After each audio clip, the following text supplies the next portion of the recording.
राम राम।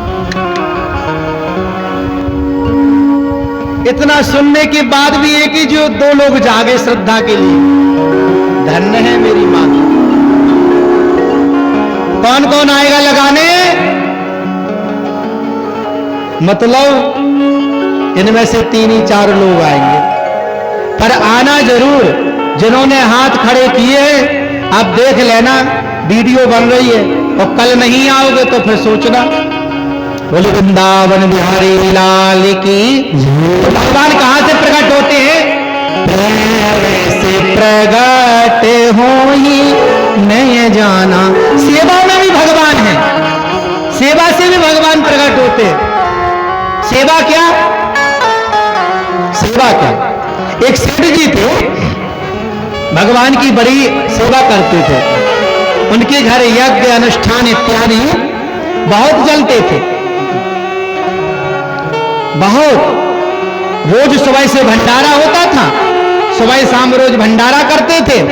अब एक दिन क्या हुआ कि उनका नौकर बीमार हो गया, सेठ जी का नौकर बीमार हुआ, तो सेठ जी सुबह से शाम तक नौकर की तलाश में गए। अब नौकर की तलाश सुबह से शाम हो गई, सेठ जी जा रहे हैं, नौकर कोई दिखा नहीं। ऊपर से भगवान ने देखा कि सेठ बड़ी सेवा करता है, चलो हम ही नौकर बन के इसके यहां जाते हैं। तो भगवान ने बड़ा सुंदर छोटा सा बालक का रूप बनाया, और सेठ जी सुबह सुबह नौकर की तलाश करने के लिए जा रहे थे।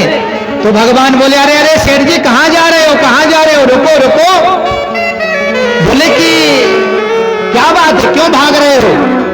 बोले तुम्हें पता नहीं है कि आपको हमारे घर नौकर नहीं है, और मैं साधु सेवा करता हूं, ब्राह्मण सेवा करता हूं, तो कोई नौकर चाहिए, वो मिल ही नहीं रहा है। तो वो बोला लड़का कि आप मुझे ना नौकर बना लो। तो बोले बेटा तुम्हारी आईडी कार्ड क्या है, नाम तुम्हारा क्या है? बोले मेरा नाम है अंतर्यामी। तुम्हारे माता पिता? बोले कोई नहीं है। कहां रहते हो? बोले जहां कोई नहीं रहता मैं वहां रहता हूं। बड़ा अद्भुत बात है। क्या करोगे, क्या तनख्वाह लोगे? बोले तनख्वाह तो कुछ नहीं चाहिए सेठ जी, मैं खाता बहुत हूं, पर खाने में अगर कोई कंजूसी कर दे तो मैं घर छोड़ करके चला जाता हूं। ठीक है भैया, खाने की क्या कमी है सेठ के घर में? खूब आइए, खूब खाइए, और खूब आए। और ऐसे सेठानी को बताया कि सेठानी जी एक बड़ा सुंदर बालक आया है, सेवा करेगा, भंडारा प्रसाद पाएगा, यहां रहेगा और खाएगा, पर तू के मत देना किसी से, किसी से बहुत खाता। बोले नहीं, अरे क्या बात है, हमारे भगवान की कृपा से, राघवेंद्र के आशीर्वाद से क्या कमी है हमारे घर में। ठीक है साहब, 3-4 दिन चला भंडारा। अब संतों की जूठी पत्तल कौन उठाए? अंतर्यामी। भगवान इसलिए गए थे क्योंकि भगवान उस सेठ के घर जो साधु सेवा चल रही थी, जो ब्राह्मण सेवा चल रही थी, जो अन्नदान चल रहा था, वह गौ सेवा चल रही थी, भागवत कथा सेठ जी के घर चल रही थी। उस भागवत कथा में पांडाल में आकर के झाड़ू अंतर्यामी लगाए, संतों की जूठी पत्तल अंतर्यामी उठाए, सेठानी जी के साथ में रोटी अंतर्यामी बिलवाए खूब। और सेठानी बात छोड़ाए, देख देख के खूब प्रसन्न हुए, जो तो मेरे लड़के घाई लगे, बड़ा सुंदर लगे। और गोपाल जी तो बड़े सुंदर लगे, खाए पिए मक्खन जैसा, लौंदा खाएगा तो बड़ी चिकनाहट तो वैसी रहेगी। है तो भगवान बोले ठीक है। अब एक दिन हुआ कि माताओं की जीभ रुक नहीं सकती है, मना किया था ना उन्होंने, बताना नहीं। गई पड़ोसन के घर, बोले पड़ोसन ने कहा, बहन बड़ी कमजोर सी लग रही हो, क्या बात है? अरे देवी तुम्हें क्या पता, जिज्जी क्या बताएं, एक ही बात हो गई भाई। बोले कहा? बोले यह बात होगी, हमारे घर पे एक कोई शेर जी लड़का लेकर के आए है, तो बहुत अच्छा, पर खाता बहुत है, बहुत खाता है। अब जीभ कैसे रुक जाए? अगर कह दीजिए बताना नहीं है तो वो बताना ही है, कुछ भी हो जाए। तो यही हुआ सेठ जी ने। अब उसने बताया, और जैसे ही बताया इधर भगवान अंतर्ध्यान हो गए। अंतर्ध्यान भगवान जैसे ही हुए, अंतर ध्यान जब गोपाल जी हो तो अब सेठ जी आए, उस सेठ जी बिना उस गोपाल के भोजन नहीं करते थे, अंतर्यामी के बिना। शाम हो गई, शाम हो गई, उस शाम जैसी ही हुई, अरे देवी वो अंतर्यामी नहीं दिख रहा है, कहाँ है? बोले हमें तो पता नहीं कहाँ है। बोले तुमने किसी से कुछ कहा तो नहीं? बोले हमने तो कुछ नहीं कहा। अरे ऐसा हो ही नहीं सकता, तुमने जरूर कहा होगा। बोले नहीं नहीं हमने नहीं कहा है। बोले कहा होगा?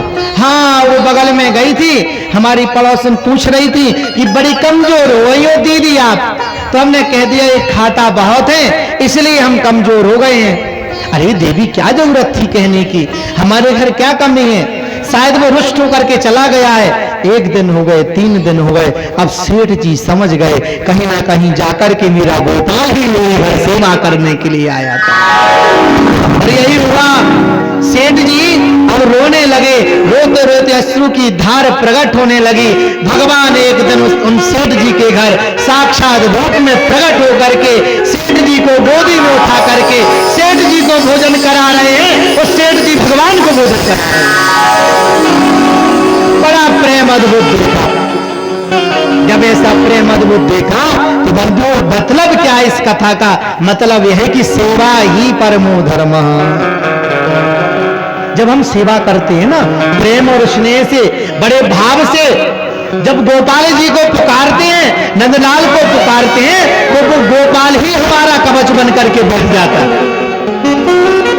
एक ब्रज में संत थे, एक ब्रज में बहुत अच्छे संत थे, भगवान का बहुत भजन करते थे। पता है क्या हुआ माताओं? गर्मियों का समय, ठंडियों का समय था, माघ की बहुत गर्मी पड़ रही, बहुत सर्दी पड़ रही थी। माघ में कितनी सर्दी पड़ती है, बहुत सर्दी पड़ रही थी।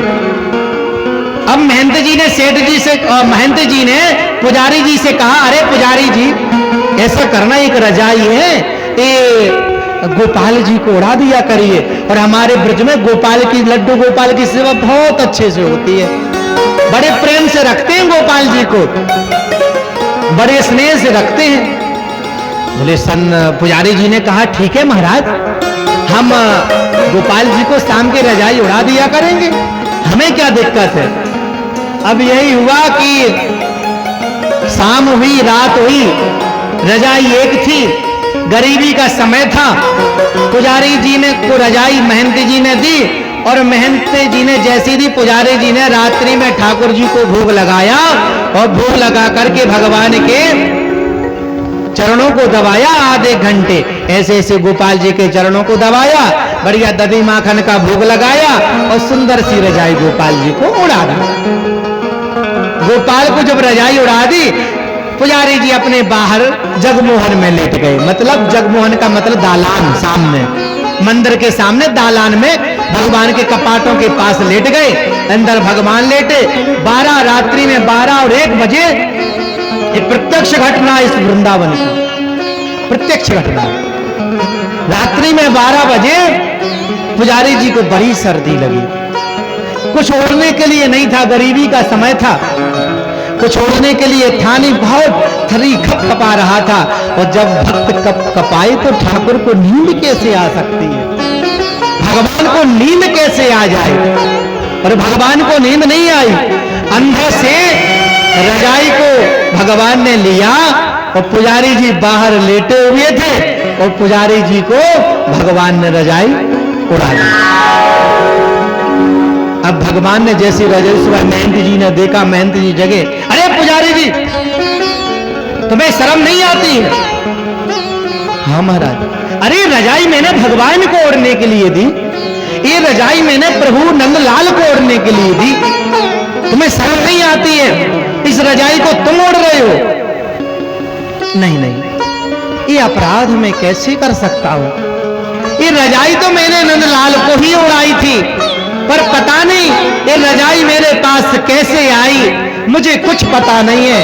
खबरदार, अगर तुमने ऐसे किया, अश्रु की धारा पुजारी जी के बही जा रही है, अश्रु की धारा बह रही है। हे गोपाल, क्या हमसे कोई अपराध हो गया? आज पुजारी जी से तुमने, महंत जी से हमसे डांट गलवा दी, अब महंत जी ने कहा कल बिल्कुल भगवान को उड़ा देना। हाँ हाँ मैं कल भगवान को उड़ाऊंगा।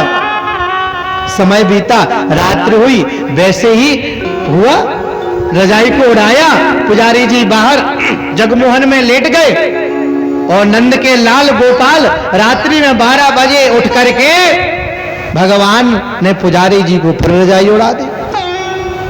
और सुबह महंत जी ने फिर देखा, महंत जी ने फिर पुजारी जी को डांटा, क्यों पुजारी जी, 2 दिन से गोपाल जी ठंडी में मर रहे हैं, परेशान हो रहे हैं, तुम रजाई उड़ लेते हो। बोले ये अपराध मैंने नहीं किया है, ये पता नहीं कौन उड़ा के जाता है, ये मुझे लगता है यही उड़ा के जाते। बोले ऐसा नहीं हो सकता है, और यही होता था। आज पुजारी जी ने रजाई उड़ाई, तीसरे दिन पुजारी जी आंखों को खोल करके चुपचाप लेटे, चुपचाप। अब देखते कि रजाई कौन उड़ा के जाता है। झूठी झूठी आंखें बंद कर ली और झूठी झूठी आंखें बंद करके आराम से लेट गए, अंदर भगवान को रजाई उड़ा दी। और रात्रि में जैसे उठे तो नंद का छोरा तो वैसे मोटो तगड़ो, और मैया पेनन में घुंघरू पहना दे तो आवाज तो छन्न छन्न छन्न छन्न छन्न होती है। तो नंद को लाल उठा और गोपाल जी हमारे उठे, रजाई को लिया, बढ़िया सुंदर हट्टे कट्टे बढ़िया बाजू बंद पहन करके गोपाल जी छन। आज में बिल्कुल पुजारी जी जग रहे हैं, कुछ भी हो जाए आज इसको पकड़ करके मानना है। और ऐसा ही हुआ, पुजारी रजाई ली और रजाई को लेकर के जैसे ही भगवान ने चरणों की ओर पुजारी, अब तो पुजारी जी समझ गए कि रजाई उड़ा रहे हैं। धीरे धीरे धीरे धीरे धीरे धीरे रजाई जैसी भगवान ने पुजारी जी के मुख पर लेकर के आए, पुजारी जी ने झपट के हाथ पकड़ लिया। वो झपट के जैसे ही हाथ पकड़ा, अब भगवान कह रहे छोड़ दे रे बाबा, काहे को मेरा हाथ पकड़े, छोड़ दे रे, कौन देख ले लो। अरे उस दिव्य छटा को तो देखो एक बार, नंद का लाल को तो देखो। अब वैसा मुंह गोपाल जी इधर उधर मुंह मरोड़े। अरे जिसको तो ब्रह्मादि सनकादि बड़े बड़े देवता ध्यान में नहीं ढूंढ पाते, उस पुजारी ने तो हाथ में गलबैया लेकर के गोपाल के गालों के चुम्बन को लेना।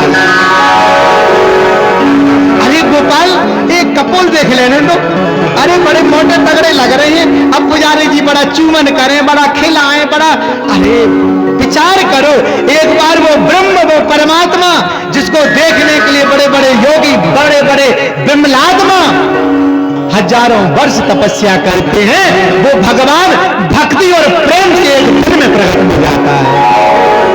और रात्रि में ये हुआ, अब भगवान ऐसा यूं यूं करें, मुंह मड़ोरे, अरे बाबा काहे को परेशान कर रहा है, मुंह को लेकर जाने पड़ेगा, सुबह जगनो है, तू छोड़ दे बाबा, छोड़ दे। काहे को पुजारी जी ऐसी सब दृश्य चल रहा था और महंत जी सुबह 3 घंटे तक बाबा ने गोद में खूब कलकैया ली गोपाल जी के साथ में।